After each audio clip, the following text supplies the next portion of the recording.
Classificada como uma crise negligenciada de saúde global, a doença tem números preocupantes no Brasil. Segundo dados da pesquisa Vigitel 2021, realizada pelo Ministério da Saúde, 11,3% dos entrevistados disseram ter recebido diagnósticos médicos para depressão. Entre os homens, o percentual foi de 7,7%. Nas mulheres, foi o dobro, 14,7%. A depressão é uma das doenças que mais afeta as pessoas em todo o mundo, como mostram os dados da Organização Mundial da Saúde. A OMS estima que no mundo inteiro, cerca de 300 milhões de pessoas sofram de depressão. A pandemia da Covid-19 aumentou o número de pessoas que adquiriram depressão durante esse período. O psicólogo Jean Francisco explica o que seria a depressão e fala ainda como ela impacta na vida das pessoas que possuem essa doença, além de suas consequências. Depressão é uma patologia, né? É uma doença, não é frescura.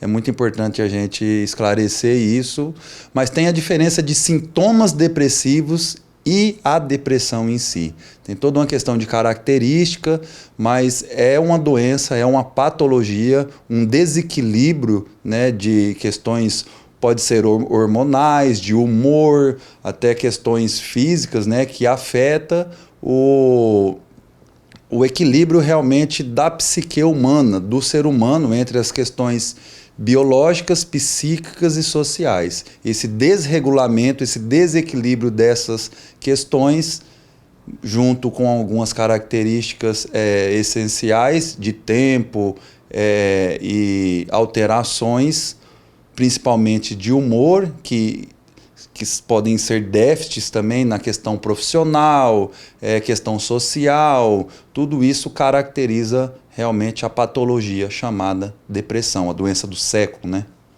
E os sintomas que a pessoa apresenta, né, chama atenção, né, em alguns casos. Com certeza, a depressão ela apresenta várias questões, vários sinais, né, que às vezes não são fáceis de identificar, mas entre eles uma diminuição ou aumento de peso, características físicas, uma insônia, uma insônia, pode ser uma questão de vários dias sem dormir, prejuízo no trabalho, seria uma diminuição da produtividade do trabalho, relacionamento social com as famílias. Todos esses sinais é importante ficar de olho. Se um familiar apresentar todas essas questões, provavelmente caracterizam comportamentos depressivos ou realmente a patologia em questão. E agora vamos para a pergunta-chave, né, da entrevista, que é a parte como ela afeta a vida de quem possui essa doença, né, o cotidiano dessa pessoa. Existem várias questões, né? A gente tem o DSM-5 que nos auxilia nessa parte, os profissionais de psicologia, psiquiatria usam para questões diagnósticas, né? E ela afeta muito em questões sociais, nessa questão do isolamento, a pessoa se isola, ela começa a ter um déficit cognitivo diminuído, todas essas questões atrapalham e causam um desequilíbrio, um desajuste